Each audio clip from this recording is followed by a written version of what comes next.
हाँ जी। सान्या सान्या के पास एक खेत है जो एक समचतुर्भुज के आकार का है, जैसा कि यहाँ चित्र में दे रखा है।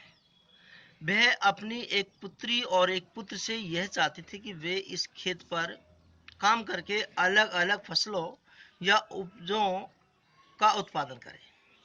उसने इस खेत को दो बराबर भागों में विभाजित कर दिया।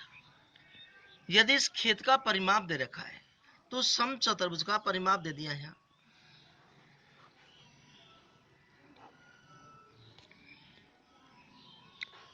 400 मीटर। अब देखिए ये कह रहा है और उसका एक विकर्ण दे दिया 160 मीटर का।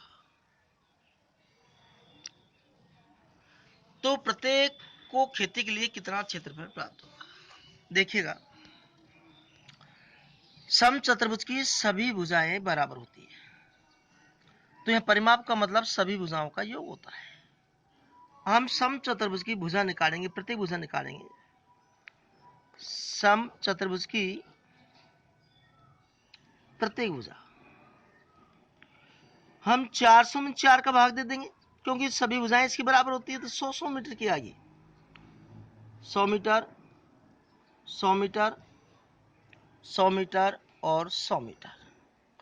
अब इसका विकर्ण ने इसको दो समान भागों में विभाजित कर देता है और पुत्र और पुत्री दोनों ने समान भाग में उपज पैदा की है।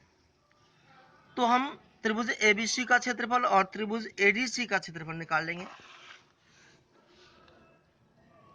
त्रिभुज एबीसी का क्षेत्रफल ऋण वाले सूत्र से निकाल रहे हैं। S minus A, S minus B, S minus C का अंडर रूट। एस बराबर A plus B plus C बटे में 2। देखिएगा, त्रिभुज एबीसी यहाँ 100 है, 100 है और 160 है। 100, 100 और 160 जोड़ देंगे। 100 और 100 200 और 160 360 हो गए। 2 का भाग देंगे, 180 बार गया। त्रिभुज एबीसी का क्षेत्रफल देखो, एस की जगह पे यहाँ 180 आएगा। फिर एस माइनस ए का मतलब पहली भुजा, फिर एस माइनस ए दूसरी भुजा, फिर एस माइनस सी ये तीसरी भुजा और अंडर रूट 180। 180 में 100 घटाएंगे 80 आएगा। 180 में 100 घटाएंगे 80 आएगा और 180 में से 160 घटाएंगे 20 आएगा अंडर रूट। यहाँ हम इसके गुणनखंड करेंगे। 180 के गुणनखंड करेंगे, 2 का भाग देंगे 90 बार, 2 का भाग 45 बार, 3 का भाग 15 बार, 3 का भाग 5 बार, 5 का भाग 1 बार। यहाँ 2 2 बार आए, 3 2 बार आए, 5 1 बार है। ऐसे 80 के गुणनखंड करेंगे हम। 2 का भाग 40 बार, 2 का भाग 20 बार, 2 का भाग 10 बार, 2 का भाग 5 बार, 5 का भाग 1 बार। तो 2 आए 4 बार और 5 आया 1 बार। फिर 80 के गुणनखंड फिर से वही 2 गुणा 2 गुणा 2 गुणा 2 गुणा 5। फिर 20 के गुणनखंड करेंगे, 2 का भाग 10 बार, 2 का भाग 5 बार, 5 में 5 का भाग 1 बार। तो 2 गुणा 2 गुणा 5 हो गया।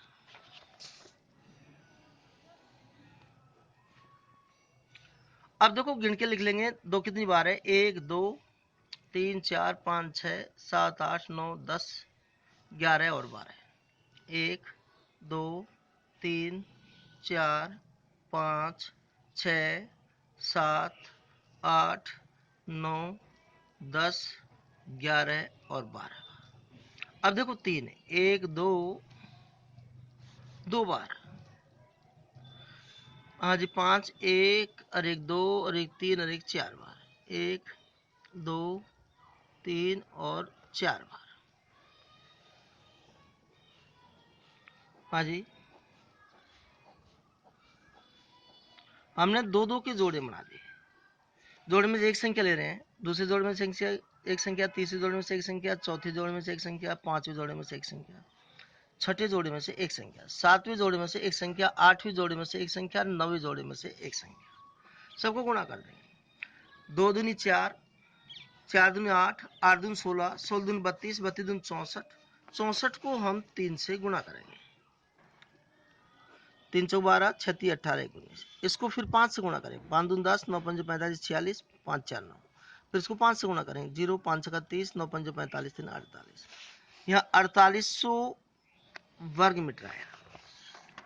अब देखिए त्रिभुज ये तो निकाला था एबीसी का क्षेत्रफल, अब त्रिभुज एडीसी का क्षेत्रफल।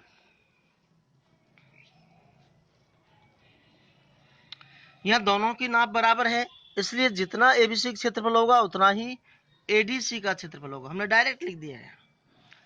अब देखिएगा, पुत्री ने उत्पादन किया बराबर 4800 वर्ग मीटर। पुत्र ने उत्पादन किया बराबर 4800 वर्ग मीटर पर। ये हमारा आंसर है।